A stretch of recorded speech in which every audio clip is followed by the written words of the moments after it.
माँ, मैं नहीं जाऊंगी नदी पर पानी पीने। वो दुष्ट कौवा मुझे देखकर सीटियाँ बजाने लगता है और मुझे बहुत तंग करता है। माँ, वो मुझे देखकर तरह तरह के गीत गाने लगता है। टुनटुनी मेरी बेटी, ऐसे कौवों से डरते नहीं बल्कि मुकाबला करते हैं। अगर ऐसे कौवों से डरोगी तो जिंदगी बहुत मुश्किल हो जाएगी। और फिर टुनटुनी चिड़िया अपनी माँ का कहा मानकर नदी पर पानी पीने चली जाती है। बहुत देर से आई हो आज यहाँ। मैं कब से तुम्हारा इंतजार कर रहा हूँ यहाँ बैठकर। मैं काला कौवा हूँ, मैं सुंदर कौवा हूँ, मैं सुंदर काला कौवा हूँ। बुढ़े कौवे, तुम्हारे घर में माई बहनें नहीं है क्या? जाओ जाकर उन्हें तंग करो। हैं, माई बहनें हैं, मगर वो तुम्हारी तरह सुंदर नहीं है। बेशरम बेगैरत बुढ़ा। इतना कहते हुए वो टुनटुनी चिड़िया वहाँ से चली जाती है। शर्मा गई वो सुंदर चिड़िया। ओए कालू, तुम सुबह से गए हुए हो और भोजन भी नहीं लाए। कहाँ थे तुम सुबह से?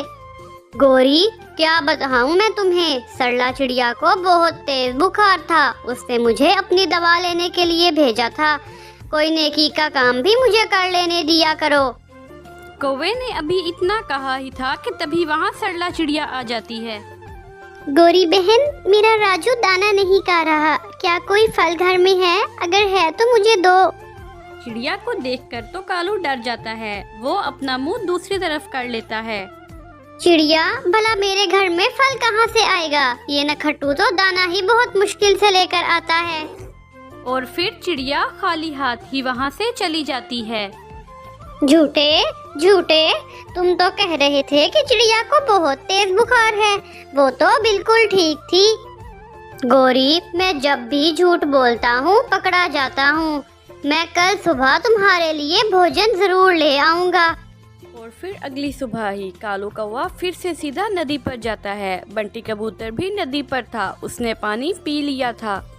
कालू, जल्दी से पानी पियो और यहाँ से चले जाओ, क्योंकि फीमेल पक्षियों के पानी पीने का समय हो गया है। तुम जाओ, मैं तो नहीं जाऊँगा। मुझे सब पता है कि तुम यहाँ क्यों बैठते हो। अब इतना बोलकर कबूतर भी वहाँ से चला जाता है। स्वीटी, तुम मेरे साथ नदी पर चलो। मुझे बहुत डर लगता है। वो कौवा बहुत बुरा है। हाँ टुनटुनी, मैं भी नदी की तरफ ही जा रही हूँ। चलो एक साथ चलते हैं। और फिर वो दोनों नदी पर पानी पीने आ जाती हैं।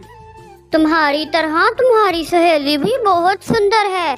मोटी मोटी आंखें, लंबे लंबे बाल। ना जाने तुम मुझसे इतना डरती क्यों हो। स्वीटी, चलो हम पानी पीते हैं। इसकी बातों की तरफ ध्यान देने की कोई जरूरत नहीं है।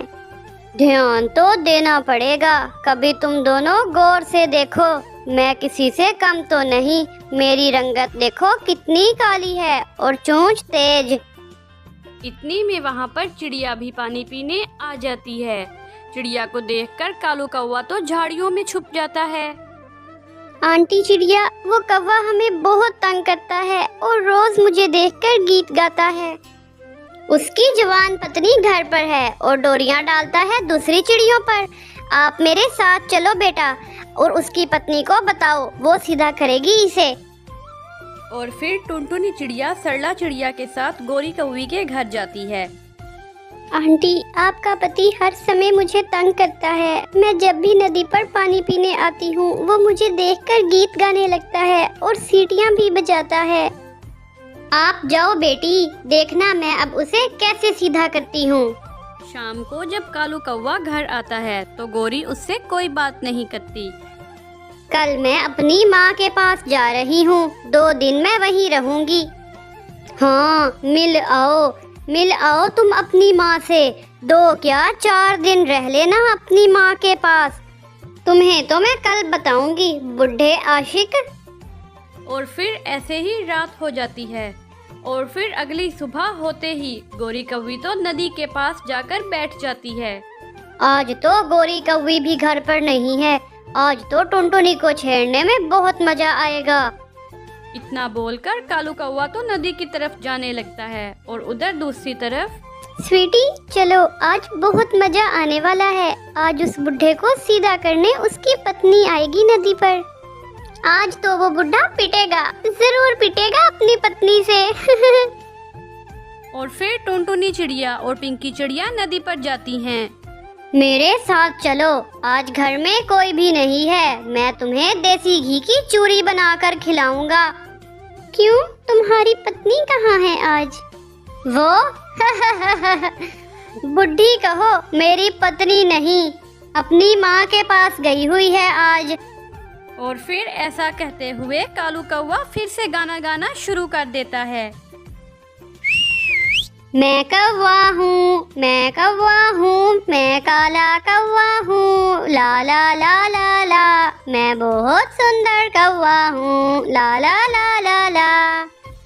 गौरी कौवी झाड़ियों के पीछे से ये सब सुन रही थी। वो नदी की दूसरी ओर छुपकर खड़ी थी। वो झाड़ियों के पीछे से निकल कर आती है और बोलती, अगर तुम कालू कौवा हो तो मैं भी गौरी कौवी हूँ। बुढ़े, शर्म नहीं आती तुम्हें? मैं तो बस मजाक कर रहा था गौरी। और फिर गौरी झाड़ू से कालू की खूब पिटाई करती है। ये सब देखकर स्वीटी और टुनटुनी बहुत खुश होती हैं।